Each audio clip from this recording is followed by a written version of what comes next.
We are just about ready. We'll let the last few people come in as we get started here. Thank you all for introducing yourselves into the chat. You'll remember in December, for some of you who were able to attend, we had a partner roundtable, and it was very great to be able to put faces and voices to the names that we see week in and week out. So I personally really enjoy seeing everyone introduce themselves, and I look at the information after the meeting. So yes, thank you for being here. Thank you for introducing yourselves. And I encourage everyone to check out the resources and organizations that are being put into the chat because they might be useful to you in your area. So let's get started. This year, we are rebranding these sessions. They are now called Forward Thinking sessions. They are not going to change in scope or topics or how we handle these week to week, but just to kind of bring everything a little bit together, it's giving us a new energy for 2024, something that we are very excited about. So with that said, our first forward thinking session will begin of 2024. It feels like I know we only did the last one in December, but for some reason the holidays makes it feel like it was months ago.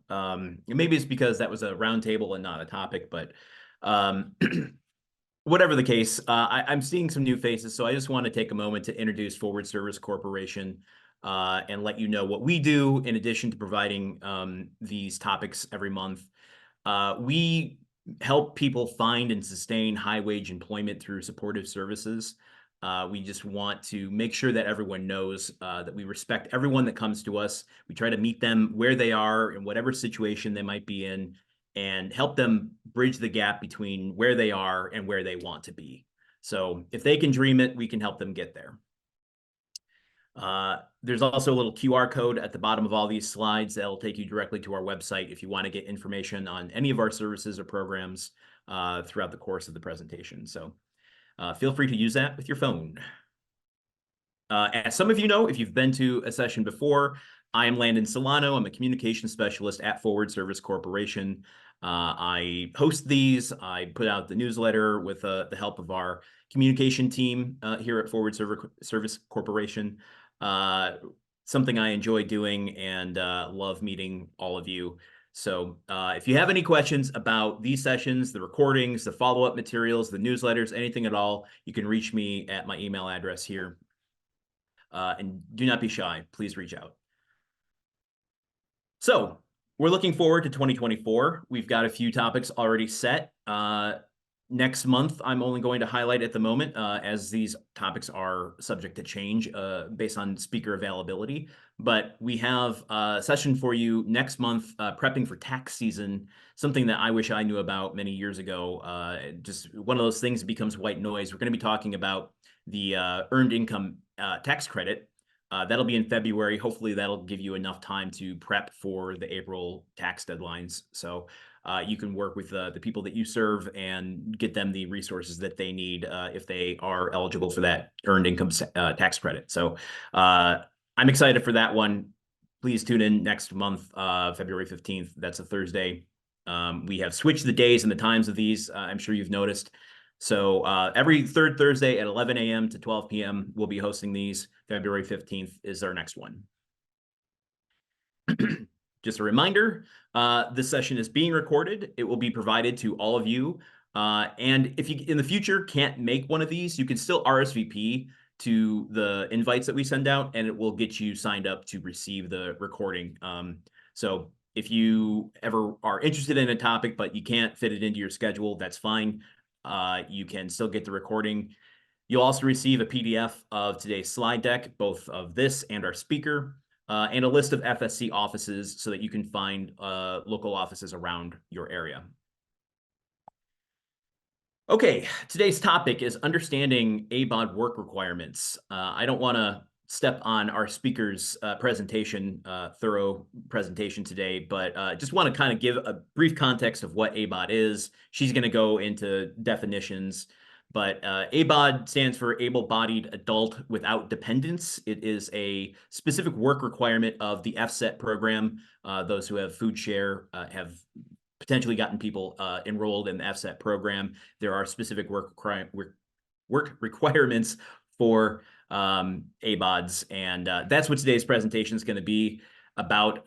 Again, I don't know about you, but for me, just going over the holiday season makes me forget half the stuff that I've been working on. So the ABAWD work requirements were waived during the pandemic. They were reinstated back in May of 2023. And so 2 years of having them waived might have had some people forget what an ABAWD is and what the work requirements are. So that's what we're covering today. I hope you will find this of interest. I'm very excited to introduce our speaker for today, Megan Sawall. She is a program coordinator out of Fond du Lac. Megan, would you please introduce yourself and take it away? Sure. Thank you, Landon, and thank you everybody for joining us this morning. My name is Megan Sawall. I am a program coordinator. My home office is in Fond du Lac. I do cover Manitowoc, Sheboygan, and Green Lake counties. I've been with FSE for almost 9.5 years now. So Landon asked me to come on and kind of talk about the ABAWDs work requirement for FoodShare and things of that nature. So I wanted to kind of give a little bit of an overview. And Landon, do you want me to share the PowerPoint that I have? Okay. Let me get that up Yeah, here. I will stop sharing and you can go ahead and share. Great. Okay.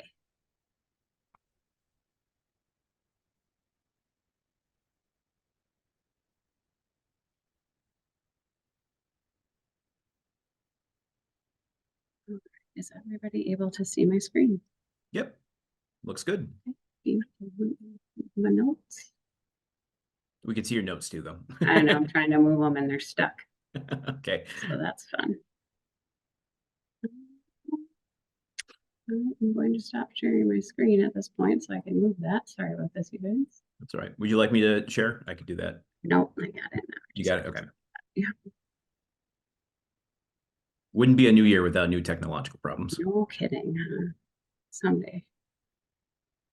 All right, are we good now? Yes. Okay.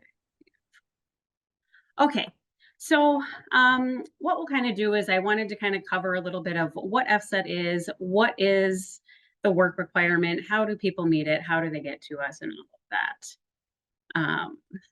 So, oh my word, what is happening here? Sorry, guys. Clearly technology is not my thing right now. All right, let me try this one more time. We're going to get it, you guys. It's going to happen. It's Monday somewhere. Yeah, clearly. I promise. I am usually a little bit more technologically savvy than this. All right, are we good now? Looks good this time. Yes. Beautiful. All right, so with our programming, we do a couple different things. So the first thing that happens when a participant comes into our office is we talk to them about building a foundation. Obviously, everybody that comes to us has been referred to us from the IM agency, which is the Income Maintenance Department. That is how we generally get our referrals, unless there's somebody who has been referred to us from a friend, family member, something like that, someone who's been successful in our programs. So when they come to us, rather than recreate the wheel, this is actually the PowerPoint that we use when they come to us for orientation into the program. So the first thing we cover is our case management model. Those of you who have done these lunch and learns have probably learned a little bit about our transition to success case management model. We do this with all of our programs because one of the biggest things that we want our participants to think about is why they came to us. What's their why? What's their dream? What's bringing them to us? Is it just the referral? Because maybe. But then when they get to us, we want to kind of talk about, yes, it's a work requirement. Yes, it's a way to meet the work requirement, but it's way more than that. So we ask them, what's their dream? Because that's their motivator. That's what's going to keep them coming back. That's going to keep them excited, and it's going to keep them engaged in our programming. We will talk to them about what is their dream, how do we make it come true, and what happens when you run into those roadblocks. So we don't want people to get frustrated. We don't want them to quit the program. We don't want them to be unsuccessful, because ultimately they could lose their food share. And we don't want that to happen. That is never our goal. Our goal is always to support people, meet them where they're at, and ensure that they are successful while they're in our programs. And then making a plan. So what we do when they come to us is we have a Map of My Dreams web application. They will go in, they'll do a life area survey. It has 19 different domains. And then that participant's going to pick out what's most important to them, because employment and training is a piece to that puzzle. If somebody is homeless, experiencing domestic violence, if they have food insecurity, if they don't have a phone, if they have all of those things, employment sometimes is not their main focus. So it's really prioritizing how to meet those needs with a holistic approach and say, let's figure out how to get those things in place, and then let's work on that employment piece of it. Things take time. And we always say, we don't know what happens when our participants leave our building, and that's 100% accurate. We know that they are safe when they are with us. We know that they're, doing things that they should be when they're with us, but when they walk out the doors, things happen. So we let them know it's okay if you stumble and fall, come back to us and we'll help pick you up. So then we really just encourage the participants to know that we are here and we are a team. I know when we hear work requirement, people freak out. They're like, oh my goodness, what does that even mean? I don't know. I've been getting these letters. I don't understand. The work requirement, like Landon stated, is not new. It was in place, and I think it was picked up in 2015, and then it was waived for the pandemic. So people have been getting letters in the mail, emails, and things like that from the state for quite some time, kind of saying, hey, this is coming, like, be prepared, go talk to your FSET office. That's one of the ways that you can meet the work requirement. We don't determine status at Forward Service Corporation. That is all determined before they even get to us. So what will happen is if a participant or somebody is applying for FoodShare, they will go through an interview with economic support. They will ask a bunch of questions. And if they disclose that they have some type of an exemption, which I'll get to later in the presentation, the economic support team will ask them a few more questions. They'll determine whether or not that would qualify as an exemption, and then they would put that into the system, which would mean that that person would not need to meet the work requirement. If they do not have an exemption at the time of application, they would be sent to us directly. We get them sent over through our system, and they would be considered an able-bodied adult with dependents. And that is when our scheduler will reach out to them. It's a personal phone call right off the bat to say, hey, you've been referred to our program. Let me give you a high-level overview of what we do here. And then they'll schedule them for an orientation appointment. We do have them multiple times throughout the weeks in all of our offices. Generally, we will try to make it work if somebody walks in and we have a case manager available, but if that's not possible, we do have those multiple times throughout the weeks to get our participants in and enrolled. We don't want them to have to wait, especially if they need to meet the work requirement, because the sooner they get in, the better. So just a little bit about what the wrong way FSET is. So it stands for FoodShare Employment and Training. As we all know that have worked in any type of state, anything, there's acronyms for everything. So FSET is FoodShare Employment and Training. And then the ABAWD is able-bodied adults without dependents. So we'll go through exemptions, and then we'll kind of talk about what happens if somebody does use all their time-limited benefits. So as I stated, the FoodShare Employment and Training Program is one of the ways that a participant can meet the work requirement. The work requirement is 20 hours a week or 80 hours a month. There are multiple ways somebody can hit that 20 hours a month. What will happen is if they come to us and they are doing nothing, they're not working part-time, they're not doing that, they will actually sit down with the case manager and they will talk through what they're already doing, and they'll come up with an employment plan that generally is a good mixture of training type things. So that could be a resume interview, all of those types of things, and that employment search piece. So as we said, ABAWD stands for able-bodied adults with dependents. This status is just to somebody who doesn't have that exemption at the moment. That is very fluid. So maybe at application for FoodShare, they did not have an exemption, but as the week went on, something happened. Maybe they became homeless, and I'll go through a list of all of those.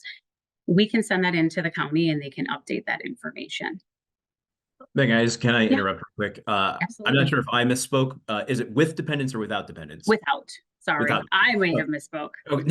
Sorry, I just wanted to be clear. I wanted to make sure I Yes, was at fault. without. Okay, Yeah, without dependents. without dependents. Um, so what happens is if they are an ABAWD, they are using what we call time limited benefits. So if they're using those time limited benefits, they need to meet that food share work requirement in order to be eligible for food share. They get 3 time limited benefits. So if a person that is enrolled or is receiving food share does not meet that work requirement, so does not complete the 80 hours, whether it's through work or our programs, for 1 month, it's okay. 2 months, it's okay. But when they hit that 3rd month is where it gets a little dicey, because if they don't come to us into the middle of their 3rd month, they only have 2 weeks in order to meet that work requirement, and their food share could end. And that's 80 hours that they have to get. So this is where we're really encouraging people to come in sooner than later. So if they get a letter that says you have, your first TLB is in January, we are calling them, we are texting them, we are saying, hey, we want to get you in sooner than later, because what we've seen is that sometimes it's not a crisis until it's actually a crisis. So it's something that, I talk to our teams a lot about is maybe they get that letter for the first time limited benefit and they're like, then they get the letter for the second one. Also, they're like, well, I have one more. And then they'll wait till the middle of their 3rd. And by that point, it's crunch time and it's hard. And we don't want anybody to lose their food share. It is not anything we ever want to happen. So we really, really, really try to connect with the referrals right away. As I stated before, the FSET program is only one of the ways to meet that work requirement. There are other programs, so they could be participating in W-2. They could be working with the Trial Employment and Match program. They could be with Children's First, some of the WIOA programs, RCA, which is Refugee Cash Assistance. And then there are other programs under 236 of the Trades Act. So those are things that can also help to meet that 80 hours. The FoodShare Employment and Training is just one of the most common ones because we get that referral right away from the Income Maintenance Department.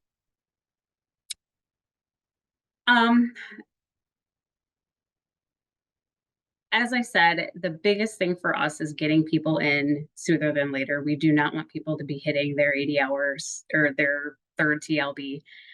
If we have somebody that's enrolled in month 1, we don't hear from them. We schedule them at least once a month. We call them every week for participation to say, hey, we need to enter this information into the system, because everything is automatic. If we do not have the information in prior to the end of the month, they are going to take a time limited benefit. And unfortunately, we can't sometimes go back and enter that.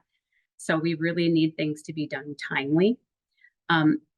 One of the questions we often get is, what happens if somebody uses all 3 TLBs? What? It's a 3-year window. So if somebody uses all their TLBs right away, they lose eligibility for up to 3 years of their food share. So that is why I think it's really critical and important to really stress this to people, because when it is a crisis, it's a crisis. Food is important. It's one of our basic needs, and we don't ever want that to happen to somebody. There is the opportunity, though, to get your eligibility back. So I don't want to go too deep into that, but if somebody goes and finds a part-time job and works for a month, and then they reapply for food share and they can keep that going, they could potentially keep their food share then. So there are ways. What we do is we encourage everybody to say, if you have a question, please reach out to us. If we don't know the answer, we have an amazing quality support team, and they probably have the answers. And if they don't, they reach out to the state. So we really pride ourselves on being a resource for people who have questions. We don't want to, nobody ever wants to be a bad guy. So we really, really try to have good conversations and say, hey, this is where we're at. These are some options. We may not always be able to fix things, but we always try to give people options. Oh, look at this. Guys, I quit. This is terrible. Exemptions. I'm going to go, oh my word. I did not know that there were words on here.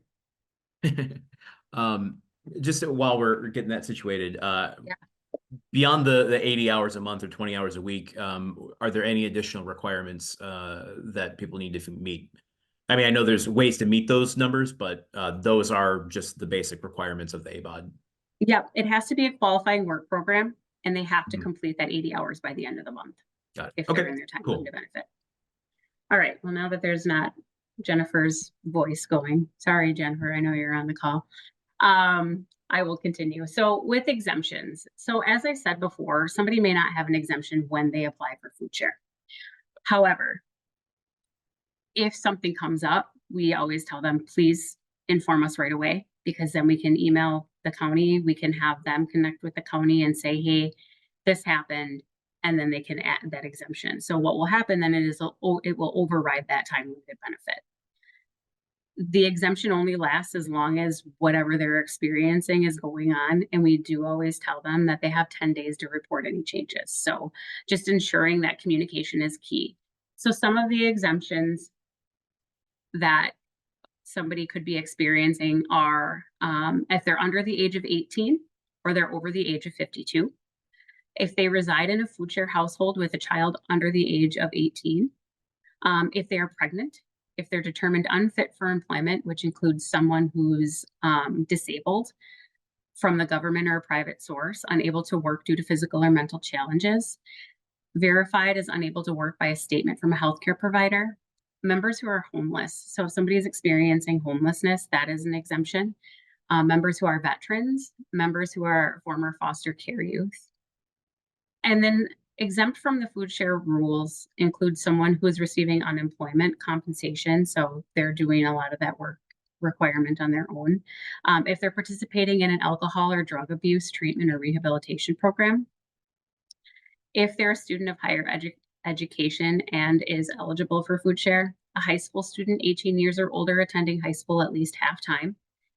If that person is a primary caretaker of a dependent child under the age of 6 or an incapacitated person, and if they're complying with the W-2 program. If somebody's also working 30 hours or more per week and earning wages equivalent to 30 hours or more per week at minimum wage, they will also be considered meeting that work requirement on their own. So that is where they wouldn't need one of our qualifying work programs in order to make up for that. And as I said before, one of the things we really encourage is just that communication piece. If somebody calls us and says, hey, I have an exemption and it wasn't put in, can you help? We will try to help. Yes. Just went a little too quick for me, but at the very end there, you said if they are engaged in a specific program, they are exempt from the requirements. Was it W-2? Yep, W-2. W-2, okay. Mm-hmm. And there was a couple other ones and that I had mentioned before too, is the temp program, Children's First, WIOA, RCA, those ones. Yeah. Okay. So those are just the exemptions. And then here's kind of where we talked about, the using all 3 TLBs and what happens. If somebody calls and they've used other TLBs and we're like, hey, well, I've had this exemption the whole time. Again, that's where that communication with the income maintenance department is so important, because they can say, hey, I used all my time limited benefits, but I was in the hospital and this happened to me. And then a lot of times the IM agency can go back and correct some of that as well. So not all hope is lost, if they do utilize those 3 TLBs. Conversations are important. And then just some of the services that we offer at our office. Because as I said, we know a lot of people come to us because they've been referred, and they hear mandatory, and then they come in and we talk about how the program is voluntary, because that's the other side of this. If somebody comes and says, I don't want to be in your program, I don't care if I use all my time limited benefits, it is what it is. We can't force them to enroll in our programs. So one of the biggest things we try to do is encourage them to say, hey, well, why don't you just listen to what we can help you with? And then at the end, if you decide that maybe this isn't for you, okay, like we're not gonna make you stay here, but these programs can be super beneficial. So some of the things that we help with the FoodShare Employment and Training program are job search. A lot of people we see are not good on computers, and unfortunately nowadays everything is done on the computer. So people get really frustrated because they maybe don't know how to do an online job application. We see a lot of people who were incarcerated for many, many years, and they come out and they're like, oh, it's a whole new world. I don't even know what is happening.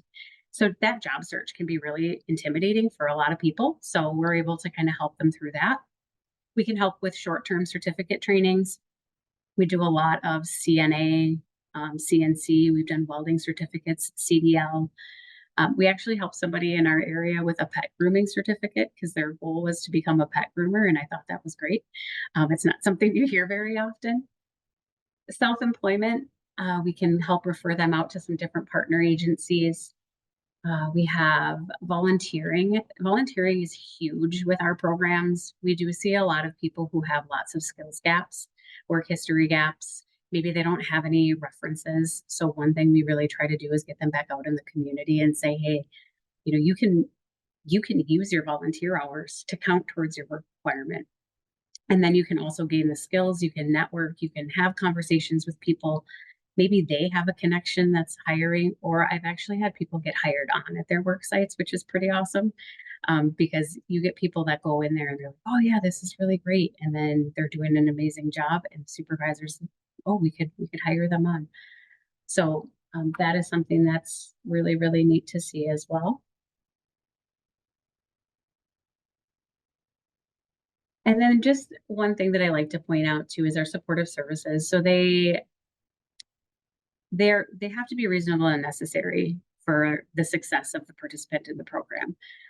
They must directly relate to their participation. So we want to make sure that they have everything they need in order to be successful while they're in our program. And they have to be eligible for assistance. The one eligibility requirement for the FoodShare Employment Training Program is that they have to be receiving FoodShare. So that's the one thing we kind of focus on. And as long as all three of those things are met, we are able to assist them.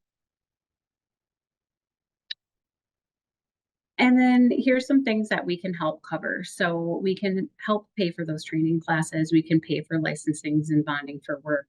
Interview clothing. We serve a lot of people from lots of different backgrounds. Sometimes people are homeless. Sometimes, you know, they're fleeing. Sometimes they have been evicted and have left everything, so they don't have interview clothes. It's those little things that sometimes we don't think about. So we're able to help them purchase those. We have transportation assistance. So we've done gas vouchers. We've done bus passes for people to get to and from interviews, to get to and from work, registration fees, safety equipment, all that kind of stuff.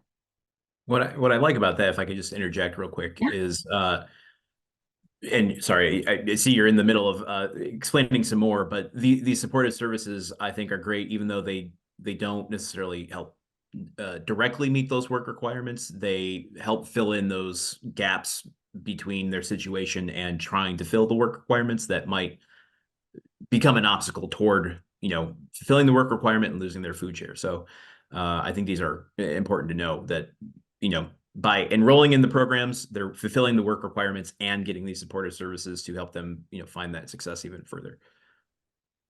So thank you for sharing. Yeah, you're right. Just continue. No worries. It's okay. And these are just things that are sometimes covered. So auto repairs, we serve a lot of rural areas where maybe public transportation is not an option. So, you know, if their car is broken down, how are they going to get to a job interview? How are they going to get to work? And all of those things. So those are things that we can potentially look at covering. Background checks, tools. We've had people that were independent contractors who were going to work for a construction company and didn't have any tools. We help purchase those types of things. Fingerprinting, drug testing, all of those. We always tell our participants, if you have a question on something and it's somehow tied to your employment, it does not hurt to ask. So again, it's just supporting them where they're at. I would also just interject that for W-2 participants, at least, also have the child support liaisons for that specific situation. If they're facing losing their food share because of work requirements as well, that can be a way to help overcome that specific obstacle. So we did a lunch and learn on that last year. It's included in our playlist of videos. You can check that out, but just wanted to do a quick reminder that that's available as well. Sure. And that is really all I have as far as the overview. and the work requirement and things of that nature. I just have our website and our training sites. That's one thing too that I didn't really cover is we do have 2 amazing job skills trainings that we offer internally for people. So we get a lot of people who are trying to change industries. Maybe they were doing like manual type labor, didn't have a lot of time to work in like an office type environment. So we have office professionals and call center professionals that we offer. It's 6 weeks. It does count towards their work requirement. So it's, it's a win-win for everyone, really, because it's free education. It's super helpful and it's really amazing. So we are seeing quite an uptick in our referrals coming through now. So it's just trying to get our participants or potential participants in the door, really explain who we are, what we do, and help them to essentially become self-sufficient. That is the goal of our program. So, meet them where they're at, help them map out where they want to go, and do what we can to support them to get there. We know that there's that work requirement background, but the focus is the people and ensuring that they're successful. So that's all I got for you. This is where I ask some of the obvious questions and let people put some questions into the chat. But sometimes in some of our programs, we connect them with additional education through technical colleges. As you gave some very unique examples of self-employment or seeking out licenses for specific careers. Would those count toward the work requirements as well? Yep. So what happens is anything that they choose to do, if that's education, we put that on their employment plan, and then we will track the hours of completion, and that will count towards the work requirement. Yep. Very nice. Just gotta get back to my slide here. I'm going to. Do you want me have to anything more with your presentation slides? Sir. I'm gonna put this back up.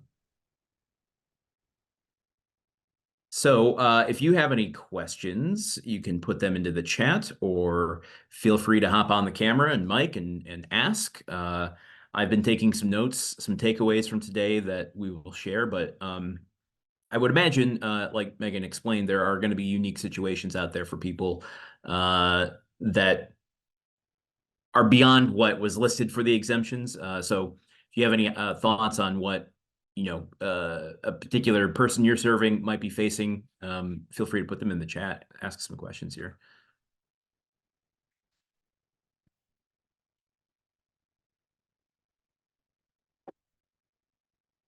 I'll just, while we're waiting, if anyone has any questions, review some of this stuff. So the ABAWD work requirements, they are only requirements for people with FoodShare in, I guess, what would end up being the FSET program if they're in there. But it could affect co-enrolled people in W-2 or other programs.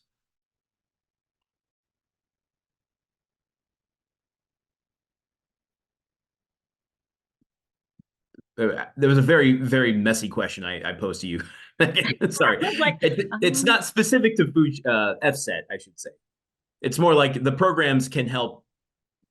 Sorry, I asked it in reverse order. The programs themselves can help them fulfill the work requirements. So if they are on FoodShare but not yet enrolled, the programs can then help fill that 80-hour work requirement. Correct. Yep. So as soon as somebody applies for FoodShare in whatever county that they're applying, the income maintenance department will determine whether or not they have that exemption or they're going to be an ABAWD. So once that determination is made, if they are an ABAWD or if they want to even be referred over as voluntary, that's also an option that is given. The county will then send them that referral, and then that comes to us at Forward Service Corporation, and we start reaching out to them to say, hey, you've been referred, and here's what we can do for you. Does that answer your question? I think so. Okay. The question is more about what kind of question I was asking, but if a partner has some questions about, you said they received those 3 notices. I'm assuming it's 1 per month until their benefits run out. If they have questions about FSET or other programs, what can they do? Who can they contact?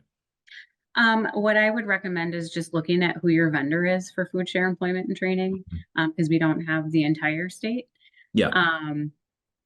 But then I think reaching out to them, or, you know, if it's an eligibility question, reaching out to the consortiums. That's going to be your best bet, because we don't determine the eligibility for FoodShare. We don't determine any of that or the exemptions. We just facilitate the FoodShare Employment and Training program. How can they find the consortium? Sorry. If they just, I mean, my suggestion would just be to Google your county and then look at the consortia, because there's Google. multiple. Yeah, I've heard of that. Google it. That's generally, you know, there's, for example, my area, my 4 counties, I have 3 different consortia that we work with. So it all depends on which county you're in. Yeah, I see. Okay. And if they're working with a partner that has referred them to us, or, you know, that partner can help them search for it as well, I'm assuming. Yep. Yeah. Access is always super helpful. That's going to tell the participants exactly where they need to go and who they need to contact. So that's always an option. They can enroll in FoodShare through Access. So that's always a good starting point. If you don't know, you can go to access.wi.gov, I think it is. That is where you can send people to put in their applications for all kinds of programs, including FoodShare, and get connected with resources and set up appointments with people.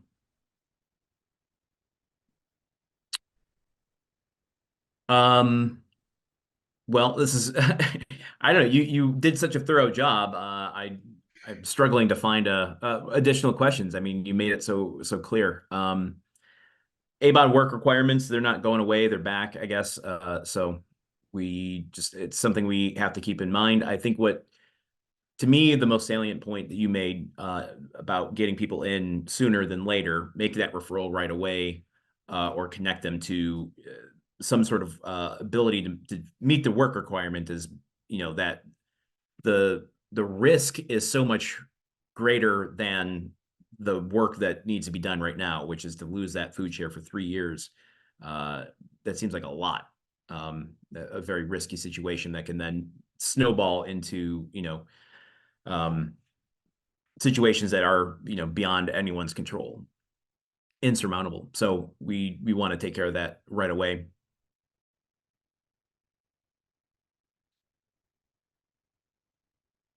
All right. Well, I'm not seeing any other questions in the chat. Let's see if I can spend 20 minutes on the outro here. Although let me ask if anyone has any questions about this stuff following this, because we are going to be sending this recording to people. Where can they? Oh wait, we got one that just came in. Sorry, but where can they find additional information about the work requirements if they want to do further reading? Is there? I'm assuming it's listed on the DHS website. I can bring up the website and put that in the chat also. Fantastic. And I'll include that in the follow-up materials. So just wondering if anyone on the line has heard of any clients talking about getting FSET notification or ABAWD notifications and work requirement about FSET or ABAWDs, anything like that. Thank you for putting the link in the chat for people. Sure.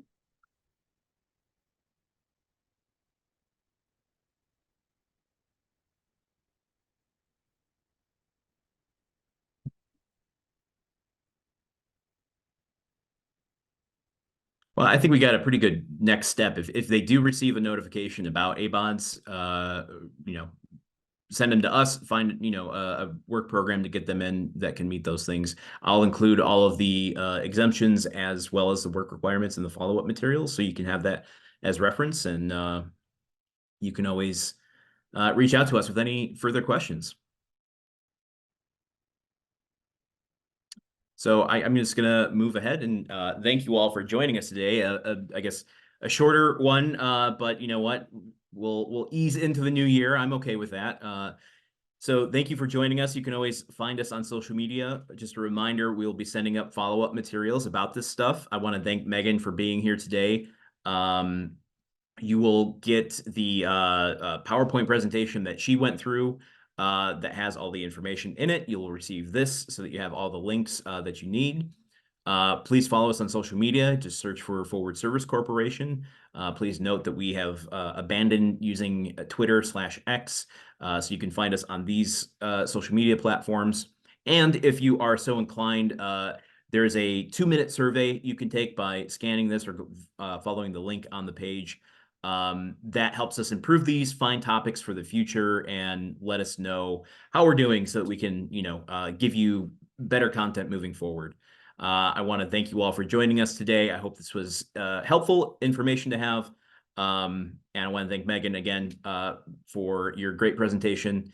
So until next month, when we bring you the Earned Income Tax Credit, thank you all for joining us, and we will see you then.